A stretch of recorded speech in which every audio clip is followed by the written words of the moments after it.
l'économie romaine. Avant d'avoir sa propre monnaie, Rome utilisait le troc, basé sur le bétail. Elle utilisait aussi le commerce et les monnaies grecques, des techniques archaïques. Le commerce se faisait par bateau. Une voie romaine porte le nom de Via Salaria, voie de première importance car elle permettait également le commerce avec le pays des Sabins.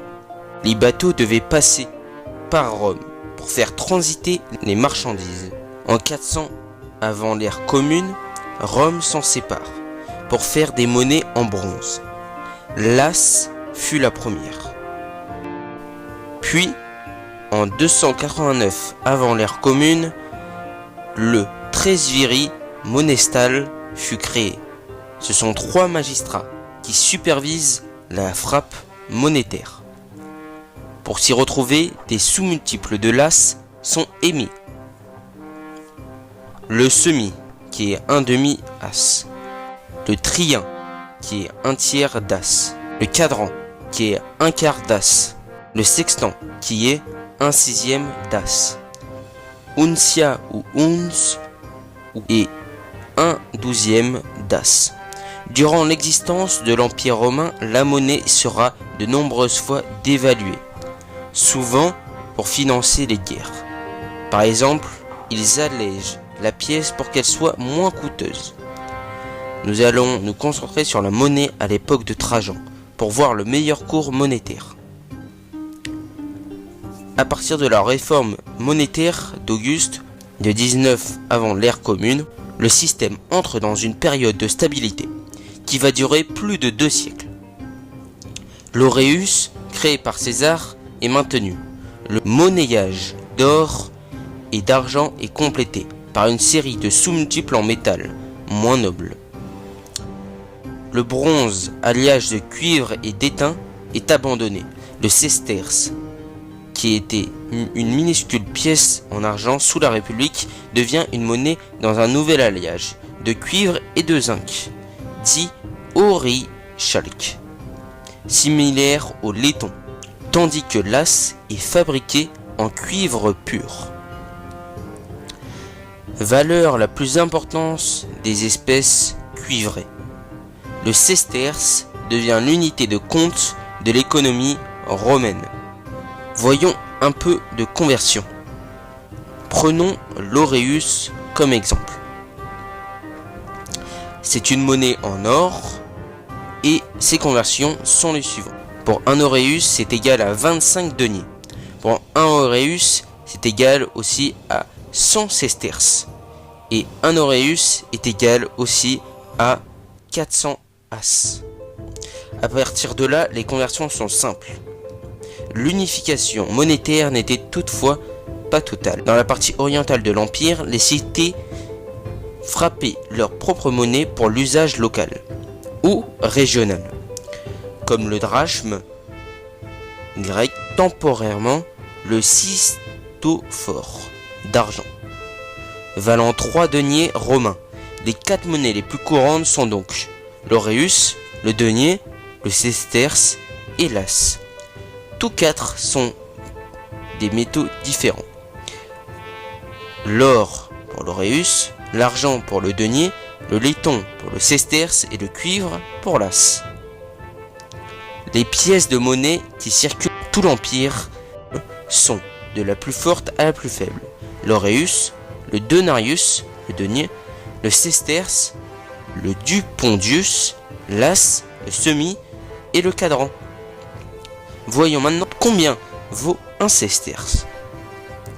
La réponse n'est pas simple, car la valeur du sesterce a évolué au fil des décennies, en fonction des crises et de l'inflation. Selon le système monétaire fixé par Auguste en 23 avant l'ère commune, un sesterce est égal à 2 dupondi, qui est égal à 4 as, qui est égal à 8 semis, et qui est aussi égal à 16 cadrans. Le sesterce, qui se situe dans une fourchette intermédiaire, est parfait pour les achats de tous les jours. Pour les dépenses plus importantes, on utilise le denier, qui vaut 4 sesterces, ou l'auréus qui en vaut 100. Voyons maintenant ce que l'on peut acheter avec un sesterce. Pour cela, il faut examiner les textes anciens et les inscriptions recensées sur les sites archéologiques, à commencer par les murs de Pompéi. On y découvre une large gamme de prix.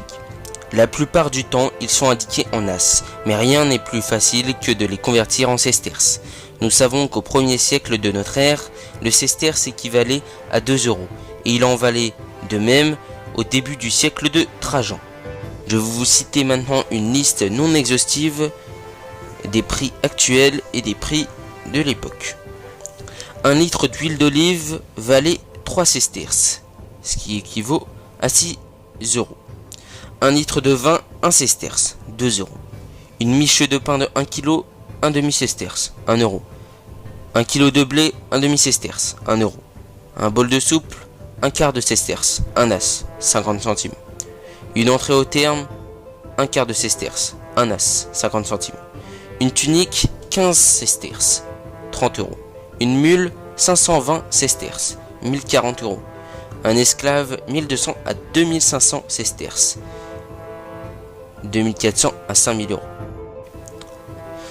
Maintenant, nous allons voir les différentes rémunérations par rapport au titre qu'on occupait. La rémunération annuelle d'un centurion est de 3035 deniers. Un berger reçoit 5 à 6 as. Un paysan 6 à 7 as. Un professeur 12 à 20 as. Un légionnaire 10 as. Un garde prétorien 30 as. Maintenant, voyons d'où vient l'argent de l'Empire. 77% vient des taxes et 18% des impôts sur la population. L'argent part à 54% dans l'armée, les salaires, les équipements, etc. Cela varie en fonction du bas et du haut empire. L'exemple le plus courant, c'est la taxe sur le ravitaillement de blé. C'est l'annone. L'Égypte est le plus grand fournisseur de blé. De plus, Rome a beaucoup de routes favorisant le commerce, comme la route de la soie. Mais aussi en temps de guerre, les butins de guerre sont une grande source de monnaie. Les esclaves sont aussi un aspect de la Rome antique très fréquemment utilisé, après la deuxième guerre punique. Cela permettait de faire des tâches sans qu'on ait à payer la personne. Il existait aussi des commerçants. Il y a 2 types, les negociatores et les mercatores. Les negociatores étaient des usuriers et vendaient les produits de base en grosse quantité. Les argentari étaient considérés comme une sous-classe des negociatores et remplissaient le rôle de banquier en gardant les dépôts individuels et en encaissant les lettres de crédit et de change. Les mensari faisaient le même travail que les argentari, mais étaient employés par l'État. Les mercatores fabriquaient et transportaient les marchandises. La vente de blé représente un monopole, grâce auquel l'État n'a pas à craindre la concurrence des particuliers. Commerçants et fabricants vendaient ensemble des denrées dont ils disposaient. Lamporos désigne un homme qui était à la fois marchand et marin. Il recevait d'un armateur un navire qu'il dirigeait dans un voyage de commerce, dont les bénéfices appartenaient à celui qui l'employait. Maintenant, voyons ce qui se passe dans Rome. Nous savons qu'un citoyen de la classe moyenne se promène avec lui quelques 30 sesterces, que dans la Rome de Trajan, 6 sesterces permettaient de nourrir quotidiennement et correctement une famille de 3 personnes, mais qu'un individu aisé doit pouvoir disposer d'au moins 20 000 sesterces par an pour ses besoins vitaux, soit plus de 50 par jour. Attention, de telles estimations ne sauraient valoir pour toute la durée de l'Empire romain. L'exemple le plus frappant est celui du blé. Au 1er siècle de notre ère, il fallait 3 sesterces pour n'acheter qu'un modius, 6,5 kg de blé. Mais à la fin du 3e siècle, il en fallait 240 sesterces, Ces denrées étaient donc devenues 80 fois plus chères. À quoi sert la monnaie? Les monnaies romaines représentent toujours le portrait de l'Empire et de l'empereur, vu de profil, et parfois celui de l'impératrice ou de ses fils. En l'absence de télévision, de journaux et de photos, elles ont un immense avantage de faire connaître à la population les traits de son chef suprême, au même titre que les statues et les bas-reliefs. Ce système est si efficace que dès l'avènement d'un nouvel empereur, on frappe à son effigie des pièces que des courriers impériaux acheminent très rapidement aux quatre coins de l'Empire. Elles sont la meilleure preuve que le pouvoir a changé de main. Plus tard, d'autres monnaies ont été inventées et ont eu leur succès, comme le solidus de Constantin. Les empereurs soignent particulièrement leurs portraits sur les monnaies qui servent de propagande. L'avers, côté face, représente la plupart du temps l'effigie de l'empereur, régnant à l'époque de l'émission de la monnaie. Les revers des monnaies sont l'occasion de faire de la propagande. Ils célèbrent les victoires, les conquêtes des empereurs, ils représentent des dieux, des déesses, des allégories symbolisant des qualités associées à l'empereur, des monuments, des provinces personnifiées, des animaux. On compte parfois plusieurs centaines de revers, différents pour un seul empereur, parmi lesquels certains d'une grande importance historique, inscrivant dans la durée ou racontant le présent.